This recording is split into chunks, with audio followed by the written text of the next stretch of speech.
Hi, I'm John Doherty, and today we're going to revisit the P's, starting with P1, which is address.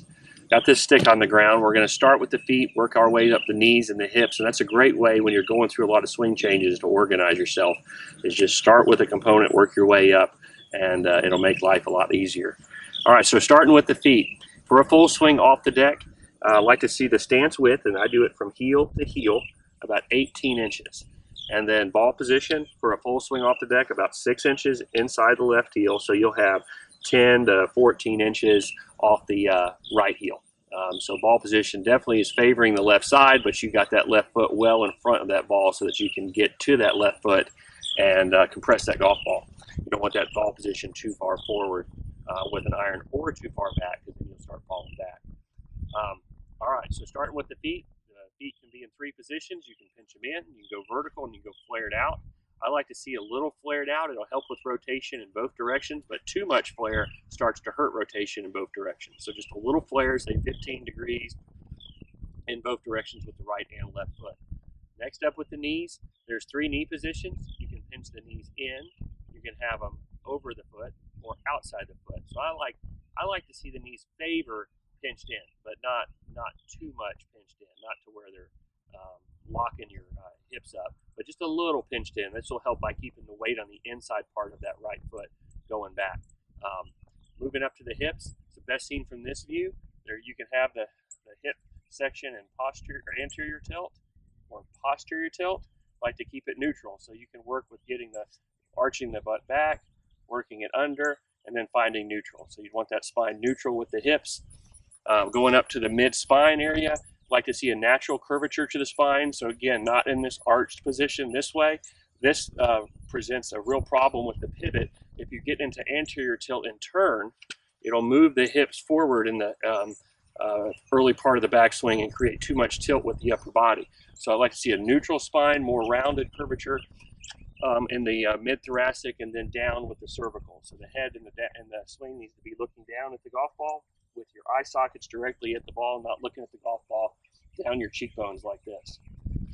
All right, now with the arms, like to see the arms relaxed, but a little close together. So not too wide, not too tight, but favoring a little close together, with the left arm straight and the right arm slightly bent. This mirrors impact. So a Hall of Fame impact is going to see what Homer Kelly called the flying wedges, which is a straight left arm, uncocked left wrist, bent right elbow with the right forearm on the plane of the club shaft, with the right wrist also uncocked and level, with the right wrist bent back.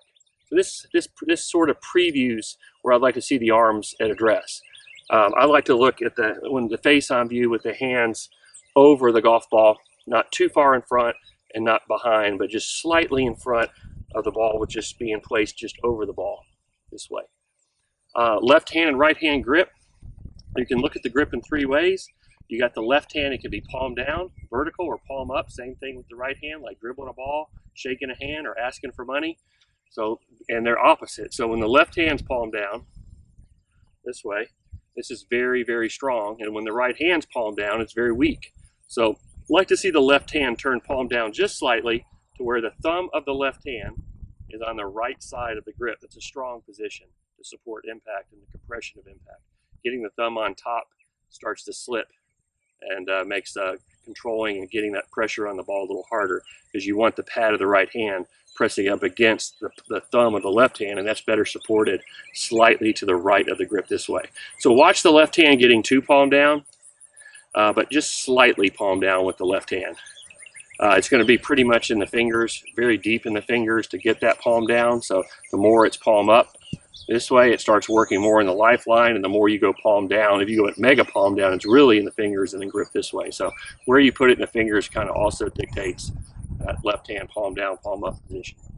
All right, right hand needs to ride really high up on the left hand. It's not a real control piece in the swing. It's more sensing the sweet spot and applying pressure to the golf ball at impact. I like to see that right hand where you got to find a place for this pinky. So you can either overlap or interlock. But if you went 10 finger, that means that right hand's riding too low on the left hand. So we'll get that right hand higher up on that left hand thumb, and then you'll have to find a home for that pinky. And You know, the best that ever played interlocked, Shaq and Tiger, but most everyone else does overlap. As far as where the right hand is, I do like, if we're talking neutral or shaking hands, I do like to see the right hand just slightly palm up this way. The V of the right formed in the thumb and the right index finger should go up to the right shoulder. All right, now with where our centers are. So the centers in the swing kind of dictate the tilts, and that's the head, the chest, the hips. How do we set them up at P1? I like to see the pressure. You could be over here on your left foot. So here's all my pressure and my centers over my left foot at address. I could be 50-50, and then here's my pressures over to the right. I like it over and starting on the right side. I think it puts you're in a good position to start pushing off instead of you starting left and then having to work right and moving off the ball too much.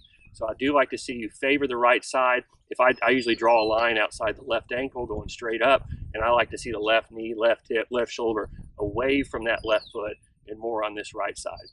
Again though, that knee position, make sure it's not, you don't want to get to where this right hip starts swaying, so knee position slightly in with that right knee, and that'll get you a position to brace on the inside part of that right heel when we begin the backswing and start to push off this way. So all right, we covered the feet all the way up to the head, down the arms, the grip, where our center of gravities are. It's a good start to P1. I hope this new, this revisiting P1 to 10 will help clear the air on some areas that were a little confusing, maybe add some new things, but I hope you enjoy it, and I look forward to future videos.